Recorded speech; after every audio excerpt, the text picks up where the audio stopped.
Hello and welcome to the Redjuvenate podcast. My name is Ogie, and today on our first episode I am joined with the Director of Redemptorist Youth Ministry Ireland, Dermot Kelly, to talk about who we are and what this podcast is all about. I hope you enjoy.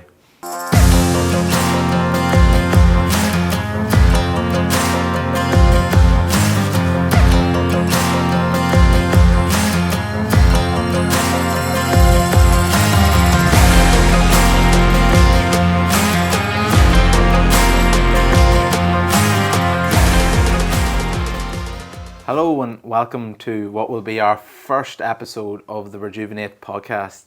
It's great to be joined here today with the Director of Redemptorist Youth Ministry, Dermot Kelly. How you doing, Colin? How are you? It's very good to have you.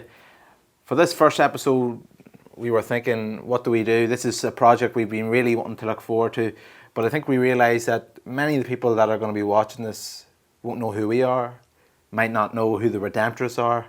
So we thought this episode we would maybe delve into a wee bit of who we are, what we're about, and our hopes for this podcast. So, in that spirit, we wanted to use a question that we like to use when we work with young people across the country, which is, what is your measure of success?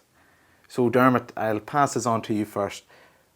Can I ask, first of all, why do we use that question? What is our measure of success? And then share a wee bit about what is your measure of success right now. Yeah, thanks, Ogie, for a good, challenging question to start off with. It's not an easy thing to answer, but it is quite intentional. It is really good question to ask, and I think that it's okay to call you Ogie, isn't it? Because that is your name. Yeah. Isn't that right? So Ogie, I think how the origins of this sort of question came about, we had a lot of time during lockdown, didn't we? A lot of walks, a lot of bacon, banana bread and all of that along the way. Paving as well. Yeah, a bit of paving along the way. But for me, one of those really good questions that I was maybe thinking about was, what would I say to my 18-year-old self again? Because during lockdown, I think that I doubled that age of 18. And I was asking myself, thinking back on all those other 18 years, what have I done and what would I say to my 18-year-old self again? So the reason why we might think about that question, what is a measure of success right now, is because I feel when we're introducing ourselves to people, I don't think people need to know your name, where you're from, what you've done beforehand. I think they'd like to know right now, in the moment, the present, what is a measure of success. And for me, I think a measure of success for me right now, not when I was an 18-year-old, but right now in this moment, to be really intentional about it, a measure of success for me right now is, I'm a father to three beautiful daughters, Ava, age 10, Grace, 7, and Rosa, 3. So fatherhood is a massive part of my life, and I suppose right now for me, that is a massive thing that I recognise it is a real vocation of mine right now. More so than ever, I think, because we're now I'd say if we had a child psychologist in here right now, they'll tell me I'm at a different stage of fatherhood, or my kids at different steps. I'm now being told what to do by more than one woman in my life. So that's always good as well, to be kept on the straight and narrow and have good direction as well. Another good measure of success, I'm a husband to the wonderful and beautiful Anya. I'm not going to get too soppy about that. I tell her every day that's just wonderful and super. And I do. What does she say back to you? She says okay. But yeah, no, I think it's a really important marriage, and it can be difficult, but it's an amazing thing as well. And we've been married for 12 years. We've had an amazing marriage, and I thank God for it every day. But there has been a lot of trials and tribulations through that period of time that has made us stronger. And again, it's amazing for that. And I suppose another big measure of my success is my faith. If I didn't have my faith in those rocky, turbulent times, I don't know where I'd be, Ogie. So yeah, thank God for faith. And other things that I would say would be a good measure of success would be what's important now to me right now is my health. Yeah. And I think working alongside other amazing people that care for young people and have a compassion and passion to work with young people. And can I just ask, just because I've heard this story and I think it is a really great story. For me, having started this role, it was a great way for me learning more about you. When it comes to health, can you maybe talk into a wee bit more of a time when maybe health wasn't, and the impact that not putting health at the top of your measure of success sort of did for yourself? Yeah, Ogie, a lot of things in life, we may not take things serious at some stage, and we might get a bit of a wake up call. I probably did have a little bit of a wake up call, if it's all right, and I'm happy to share that with folks. Yeah, and I think that this is the power of this podcast as well, is about talking into the emotions and the vulnerability of people as well. So there was a time in my life that those measures of success were definitely were off balance or imbalanced, and I was maybe focused on things. I was maybe too focused on some things. I think I was working 2 jobs at one time. I know at a time we were moving house. We had a few tragedies in my family and different things as well, and a lot of difficult times that were going on. And you know what? Physically, mentally, and spiritually, I think I was broken. I was broken, and but again, I tried to rebuild myself, and doing that, my health has taken a bit more of a priority right now. So yeah, I love running. I love keeping fit as best I can, Ogie, and I know now that if I don't get out for a run, or I'm not doing something, if I'm not eating well, it definitely impacts them other things that are a measure of success. But when it's all going well at one time, it's a sweet spot. There's a flow that's going in my life, so happy to share that with you. Yeah, no, and thank you. And whenever you're just talking about that running there, like people won't know that you did do a marathon a few months ago as well. And when I came along, I remember that was a big ambition of yours. And you can see, like I can tell the difference when me and you were working, and you've came in and you've went for a run in the morning before you came in, and maybe when it's been a bit of a hectic morning, you haven't got that running. So you can see that as well. It's something that you found has helped you. Then when you come into the office or doing something that it helps you balance that life, and I like that idea of balance. And I suppose if I was to then answer, yeah, what would be one thing that you would say pops out for you, without getting into, I'm the guest here, like, but yeah. I think it's both of us. Is there one thing that really is important to you, or one thing that you would say is a better measure of success that encompasses you as a person? Yeah, I would say that. I know when we did this, we were thinking about different words, and yeah, family's important to me as well. So is my faith, and at times my health, and I suppose at different times my health as well is sort of shifted and changed. But I suppose whenever I was really thinking about it, I came back to a word that I heard, which is called Ubuntu, and I was in Zambia.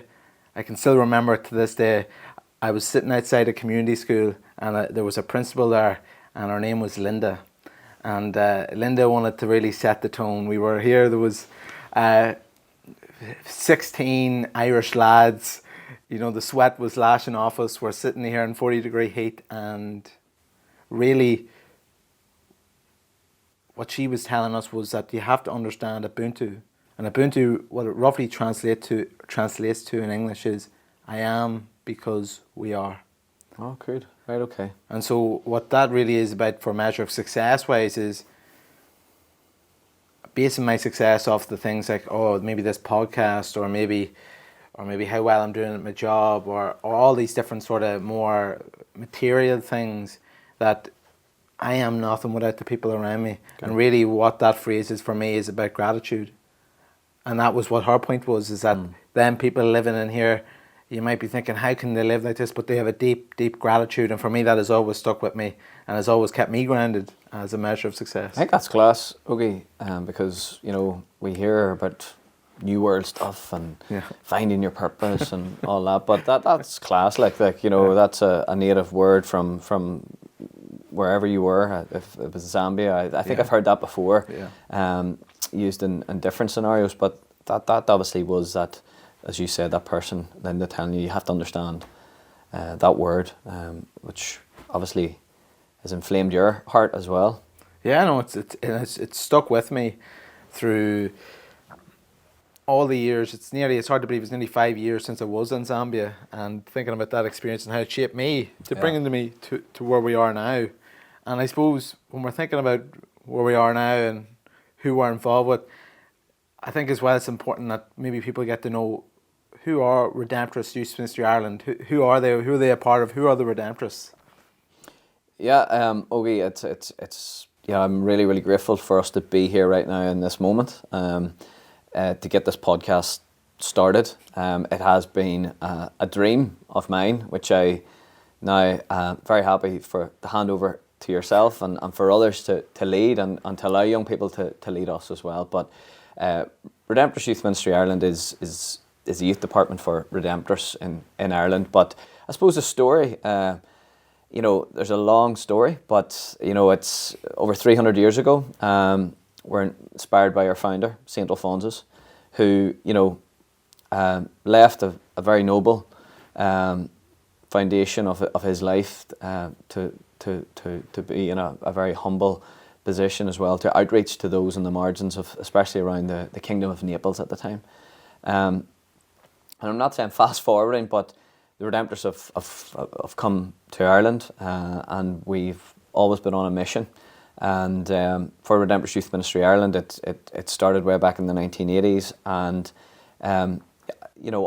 our mission, and it's talking with young people, older people, volunteers, co-workers. It all comes back to what our mission statement is, and that mission statement is to be, inspired by the Christian message.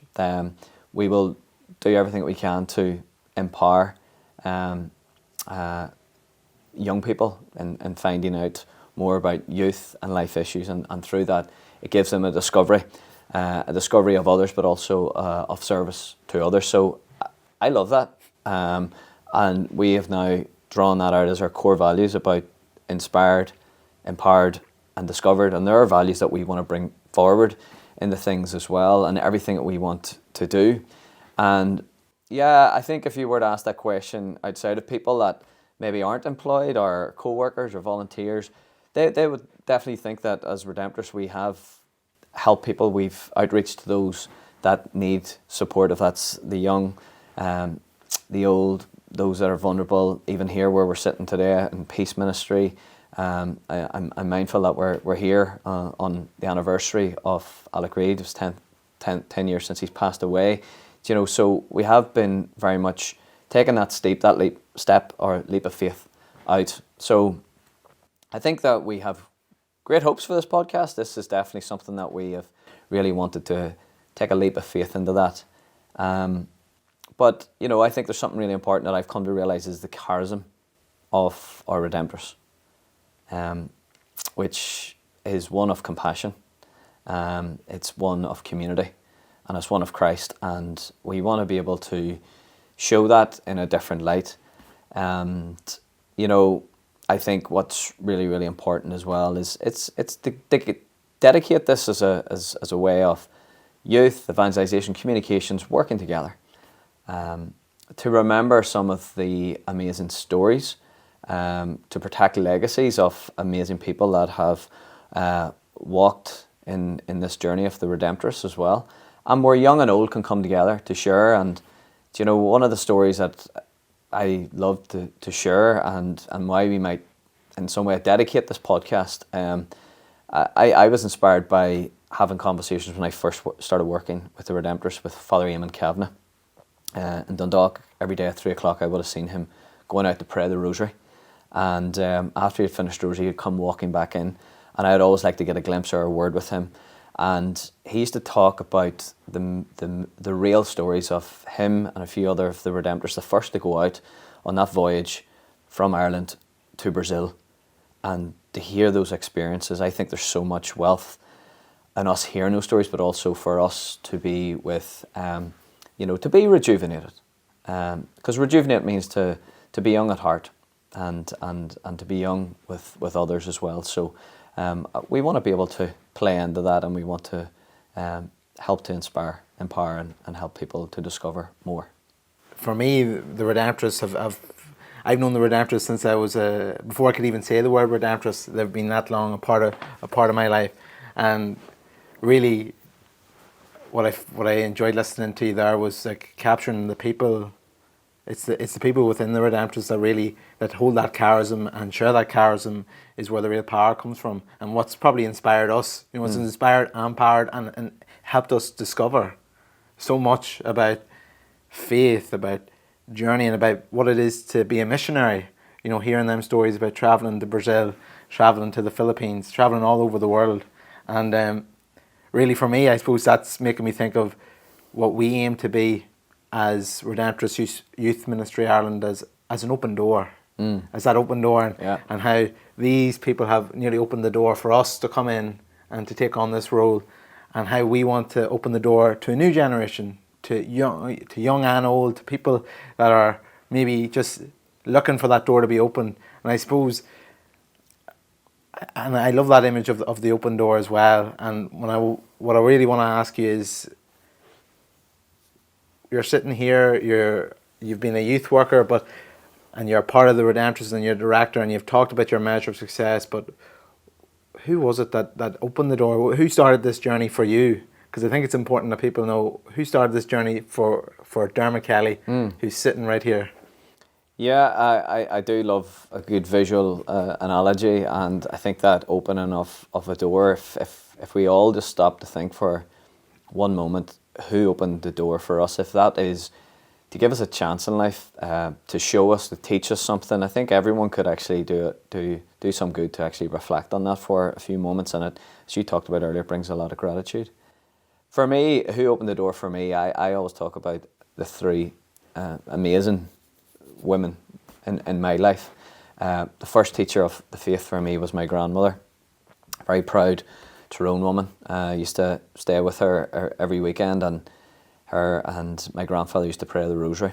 And at the very beginning, as a young cub, it actually scared me how the rosary was prayed. It's a repetitive prayer.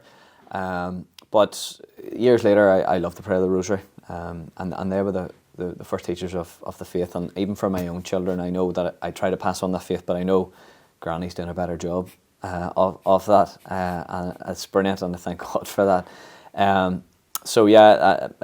My mother was an amazing person who really helped me in my faith, and just gave me that wee nudge, or told me to attend something, or we had to go to something, or even if you didn't like it as a teenager and you rebelled against it. In hindsight now, years later, I'm actually very, very thankful that she did push me. I know it mightn't have been the same for maybe other siblings and different things as well, but I'm sitting here today probably because of my mother. The other person is definitely my wife. Again, at a formative stage in my life, similar to maybe your age right now, Ogie. I did go to mass, but that was the height of it. And I started going out with Anya, and the next thing she was asking me to go along to a pilgrimage, which I'd never heard of before, and I said no. But she says, Dermot, it's World Youth Day and it's in Sydney. So I says, yeah, I'll go. So I was going for all the wrong reasons, Ogie. I was definitely going for all the wrong reasons, but yeah, that was definitely the door that opened for that. And I really can recall to this day, and I'll always remember when that door, and I was sitting watching the Stations of the Cross with Anya at my side, and with a real good priest friend of mine who has been a friend, a mentor, a supporter of everything that I've done from my early 20s. I'm getting emotional because he just recently passed away, and he was a great believer in young people. Give me lots of opportunities, and he definitely was. He championed me. He was able to, first of all, be a friend to me, and accompanied me as a young man. Give me the opportunities to ask the questions that I needed to get the answers for at that stage in my life, and I'm very, very grateful for him to opening a door for me. And that's, I I've heard you talk about your friend as well, and I was very sorry to hear that he had passed away. And I suppose like sometimes when you hear about these great people, it is important to talk about them and let people know, because like he made a difference to so many different people's lives. And maybe do you want to talk into that, maybe into the difference he made in so many, and not just in so many lives, you know, because these are the people that, like you think about the lives that you've made a difference on, the impact you've made a difference on, and you're tracing it back to the difference he's been making on you. Yeah, well, he's definitely instrumental in a lot of young people's lives in the parish that I'm from, and for that I very grateful I was a leader in that parish, and it then gave me an opportunity then to get into youth ministry, for me to then be able to share what I've learned, to share the faith, to be a witness of my faith to others as well. And Father Brian was his name, is his name, and that is his legacy, and that will be his legacy. He lived a really good life, so much love, he had a heart of a lion, and you know, he was an absolute idiot, but we all loved him, and we all loved to be around him, and he just knew how to talk to people, if that was on the altar or if that was just like this, Ogie. And we've had so many good memories, and I'll treasure them. And yeah, thank you for acknowledging him, for me to be able to name him and to share some of those stories. What about for you? Has there been someone or something that's maybe helped open the door for you? Yeah, I suppose straight away the first ones is my parents. My parents opened the door for me, has always opened so many doors for me across my life. And I know I often talk about my father. You know, my father, I can still remember him taking me up and doing my prayers before I went to bed. But I was speaking on a novena a couple of weeks ago, and I forgot to mention the great work of my mother as well. Oh, she reminded you? She reminded me. Oh, don't worry, she reminded me. So I thought that it was important. I think that's right. You have to acknowledge these people, and just to say about my mother as well, that whenever I was in university before I started this role, I can remember being lost. I can remember a period of time during lockdown for me that university wasn't an exciting time. You know, that promise of that freedom. I don't think I was ready for that freedom. I don't think I was open to that freedom.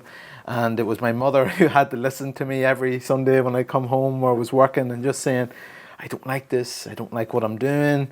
And it was her that told me, get on the phone and ask. You know, it comes back to that book of, my favourite book is the Mole, the Fox, the Boy and the Horse. And there's a quote, I know you're wondering, had to mention it at some stage, but there's a quote in it talking about help isn't giving up, it's refusing not to give up. And for me, just ask, getting on that phone, and I was ringing you, and it was only for my mother. It was when my mother turned around and said that to me and opened the door for me to really give me the idea to go off. So I owe my mother, I would say, a lot. Well, it's on record now. It's on record. That's the thing. So I'm in the good books now tonight. Very good. Very good. So I suppose, like, we've talked about journeying with young people there, and when you were listening there about your friend accompanying you, you know, as well, I've been accompanied by leaders, and I've seen you, and I've met young people that even before you entered this role who you've accompanied with. So I suppose, can I ask you to maybe share an experience of what maybe you've learned from a young person? We like to say that, or even you like to say that, we have to be led by young people. So maybe can you share an experience about being led by a young person? Yeah, I think it's more to do around, I think we can use a lot of terms and big jargon, but it all boils down to love, Ogie. And I think for me, young people want to be loved. And I think in a world with a lot of challenges and a lot of things that are going on and a lot of difficulties, there's a lot of young people that maybe aren't getting this sufficient love that they maybe need or desire or want. So, you know, for me, I think it's very, very important that, you know, these are all L words that we're going to use now. But I think in leadership, I think it's really, really important. Someone recently said to me, when I said about the importance of youth-led projects, they were all, that just comes down to good leadership. And it does. It comes down to good leadership, but it also is recognising that young people can offer us so much hope and so much love by us really, truly listening to them and allowing them to lead us. And definitely a concept that we've been trying to develop is I think it's just come naturally over the years, but we've talked a lot about youth-led projects and things, but we like to call a Y lab, and a Y lab is, when we talk about a lab, we talk about, that's about experimenting, that's about making mistakes, being able to pick ourselves up from our failures, being able to build resilience. And I think that's something that I really like to see, how we are starting to experiment a wee bit more, because we have to own those failures. We have to build upon the success stories, but also learn from the failures, and being able to be surrounded by good, loving support structures, good spaces, and people that really want to love and care for people, and for us to be led by them. So a Y Lab is youth-led action based around scripture settings. So we like to create like a needs analysis. When you do youth work, people go out and talk about, you do community profiling and a needs analysis, what's going on around the community.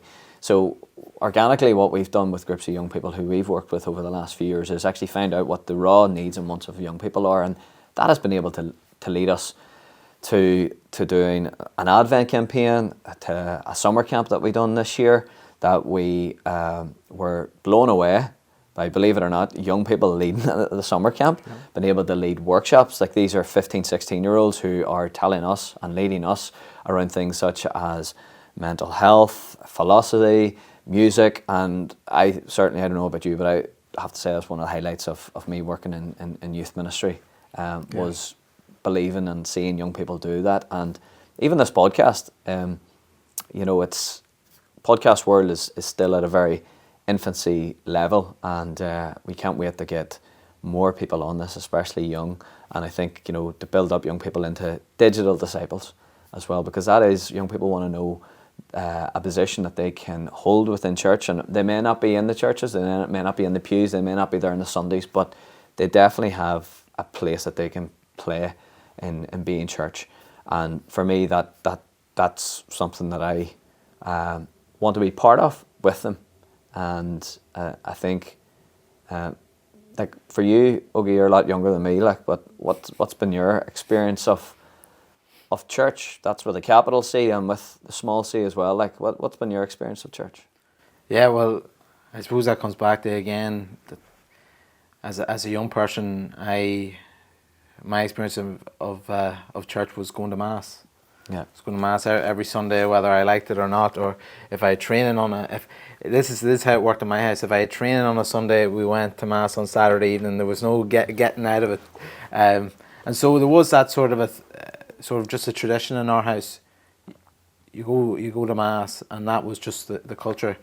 But I have to say, compared to maybe some of my friends, I did have a positive experience of going to mass, and for me that was the going to the Redemptorist in Dundalk and listening to the preaching every week. I can still remember homilies from 10, 12 years ago. Right. I can remember whenever, I don't know if you remember the singer Macklemore, do you? Maybe he wasn't on your radar. But I remember one day the priest was started talking about Macklemore and comparing him to spirituality, and started, you know what I mean? Grabbed your attention. So, I always find that they were speaking about the world that I lived in, which was my experience of church, was a positive experience of church. But then outside of that, I wouldn't really have any conversation. Mm-hmm. And it was only until I came into this role that really I ever had a conversation with my friends around faith, around being in church. And for me, working now in a church setting, it's completely probably changed my whole perception around it, because I thought the Redemptorists were just in Dundalk. I thought they were just down the road, but turns out no, they're all over the world in 80 plus countries. Wow. And meeting people and from different countries, from different experiences, getting to go to World Youth Day, you talk about World Youth Day being one of your formative experiences, and I got to travel this year with a group with yourself over to Portugal, to Lisbon, and seeing you're not alone. You're connected with this massive family of people. Just show me probably the possibility of church. Yeah, that's good. That's a good way of putting it. The possibility, you've seen it, and now, well, always came back from a World Youth Day, and people would have said if you could bottle what you had at World Youth Day and brought it home, you'd be doing well. You'd be a millionaire, maybe, But I think that comes down to, I think for us working in Redemptorist, that witness of the Redeemer, of being able to bring that back home and living that out, and we're very grateful and we're very privileged to be able to do this role. And you are you enjoying your role as the outreach and engagement officer for the Redemptors? Yeah, you've put me on the spot now. I better say yes. No, definitely. For me, coming into this role, I didn't know really what to expect, but I know that as a young person, still a relatively young person now, but as a younger person, that it was people coming and leading me, that journeyed with me, that took the time with me to support me, that has given me probably in a stage of my life where I have more confidence than as a teenager I ever thought I could have. Okay. So yeah, I enjoy this role. I enjoy the possibilities. I enjoy the ability to do something like this. I don't think everybody gets to do a podcast as part of their job. So I love it. I do. I'm inspired by it. Brilliant. Yeah. Good. Well, I hope the podcast is a good success, and Ogie, as we go forward. Yeah, fingers crossed. No, I think it will, and I think it will because what I like is that you're sharing the stories that I know. Like you're talking about bottling it up. I think a podcast is a brilliant thing because it's so accessible to everyone. You can bottle up what you're talking about, that spirit, that image, and you can share it with the world. As we come to the end of this podcast, because it's all about our hopes, I thought we're talking about young people. This podcast is all about opening the door to someone else. So opening the door for young people to come in and for this to be something that we can pass on. So can I ask you, what about this next generation gives you hope for the future? Yeah, Ogie, I think it's a good question. I'll make it as brief for as long as you want, but we'll go for it here. I've always been a great believer that someone told me this down the years. If you take a small step forward in faith, that can be a giant leap as well. And by doing that, taking a step forward towards Jesus, no matter what then goes on in your life, he's never going to turn his back on you. And knowing that you have that in your back pocket, I think is really, really powerful. And some people just it's hard to believe. Some people may think they have doubts and things like that, but I live by that every day. Like if we just take that little step of faith, it can be a giant leap as well, but it brings us closer. And if we meet Jesus, even if it's halfway, he'll never turn us back. And I'm just thinking of a story right now, and it was, about 2 years ago, I was working with a school group, an all-girls group in Dundalk, and we were doing, I think, life skills around diversity, and it wasn't necessarily directed towards faith, but one afternoon, I decided that they were a little bit hyper after lunch, and I just needed to just settle them all down. So I said I'd bring them in to the church before going back into the hall for activities and things like that. It was around the time of the Ukraine war that was going on, and still is. And I can always remember we went up to the side altar where Our Lady of Perpetual Help is, and one girl in particular, and you know what, I'm going to honour her by saying her name, Jessica, and I know Jessica hopefully will be listening to this because shout out to Jessica. I think it's powerful, her actions and what she did do. Then she went around to the side of where all the candles are, and I think she took out 10 or 20 euros out of her pocket and put it into the box and said, right girls, and there must have been about 30 girls, and she says, right girls, everyone light a candle. And I'll always remember that.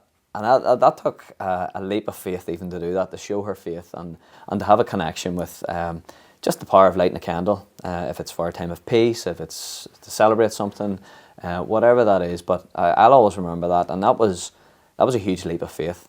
For Jessica, that might have been a wee small step, but for me, what gives me hope is young people are amazing, and we love working with them, and I know that they all can take that little step, huge leap of faith, and to overcome fear and to have faith. Like, so, that's what gives me hope, Ogie.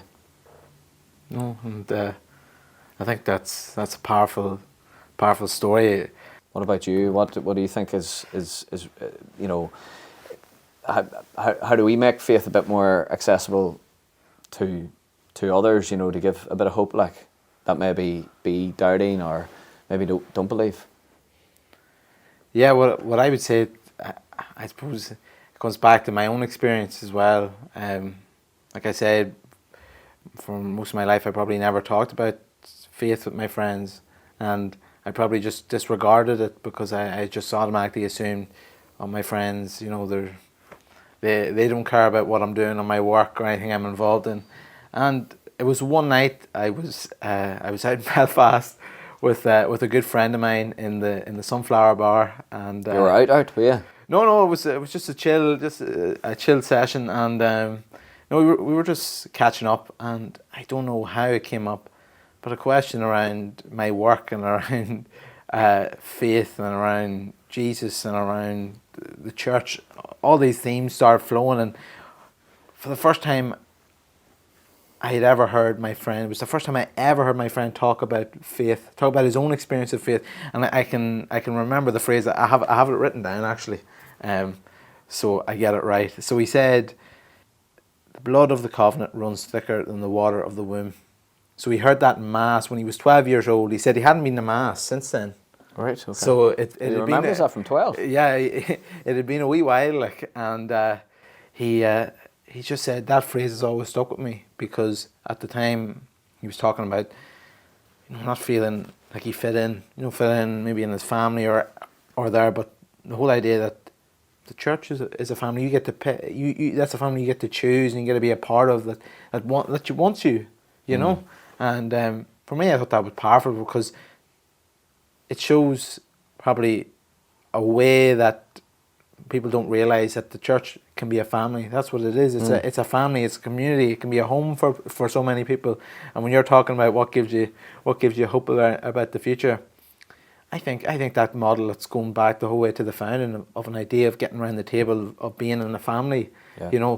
That's wanting to be part of something, wanting to be together is how we're all supposed to live. We're social beings. We're supposed to be connected, and and I think that's a good way to bring it to a close. Thanks very much, Dermot, for joining us on our very first episode of the podcast. Thank you, and I hope you have enjoyed this first of hopefully many podcast episodes, and we look forward to what the future holds for this Redjuvenate podcast. So thank you.